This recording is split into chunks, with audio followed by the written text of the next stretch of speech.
Hello বন্ধুরা, আজ আমি বানাবো কাঁকরোলের অসাধারণ একটা রেসিপি। তো কাঁকরোলের এই রেসিপিটা কিন্তু খেতে দারুণ লাগে। যাকে দেবে বানিয়ে সেই খুব খুশি হয়ে খাবে আর খুব প্রশংসা করবে তোমার রান্নার।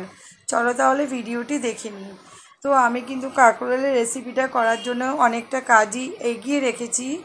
তো দেখো, আমি তেলের মধ্যে একটু জিরে ফোড়ন দিয়ে যেটা দিয়ে দিলাম সেটা হচ্ছে কাঁকরোলের বীজ আর পোস্ত, লঙ্কা আর সর্ষে বাটা সব কিছু একসঙ্গে ভালো করে নেড়ে চেড়ে একটু আন্দাজ মতো নুন আর হলুদ দিয়ে শুকনো করে একটা পুর বানিয়ে নেব।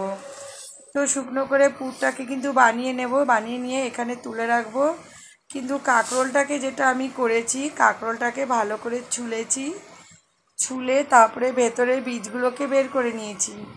ভেতরের বীজগুলোকে বের করে কাঁকরোলগুলোকে কিন্তু আমি একটু অল্প করে নুন দিয়ে সেদ্ধ করে নিয়েছি। তো সেদ্ধ করে তো জল ঝরিয়ে নিয়েছি। দেখো, এবার কিন্তু যেই পুরগুলোকে ভেজেছিলাম সেই পুরগুলোকে কিন্তু কাঁকরোলের ভেতরে সুন্দর করে সেট করে দিচ্ছি। এটা কিন্তু একদম বেরিয়ে যাবে না, বেরিয়ে যাওয়ার কোনো চান্স নেই। তো ভিডিওটি আমি কিন্তু তোমাদের সম্পূর্ণই দেখাচ্ছি, তবে কাঁকরোল ছোলা কাটাটা এটা দেখাইনি। যেটা একটু কঠিন আছে সেটা তোমাদের সঙ্গে শেয়ার করে দিলাম। তো এই রেসিপিটা কিন্তু বানালে দারুণ লাগবে খেতে। এটা কিন্তু কর্নফ্লাওয়ারের মধ্যে একটু নুন আর হলুদ দিয়েছি। দেখো, কর্নফ্লাওয়ারটা কিন্তু একদম পাতলা করে গুলেছি। এটা কিন্তু ঘন গুলবে না, তাহলে কিন্তু টেস্টটা নষ্ট হয়ে যাবে।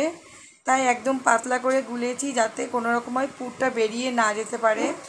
তো দেখো, আমি কিন্তু সুন্দর করে, বুঝতেই পারছো পুরটা একদম দেখা যাচ্ছে, এতটা পাতলা করেই কর্নফ্লাওয়ারটা দিয়েছি। এইভাবে কিন্তু সুন্দর করে ভেজে নেব।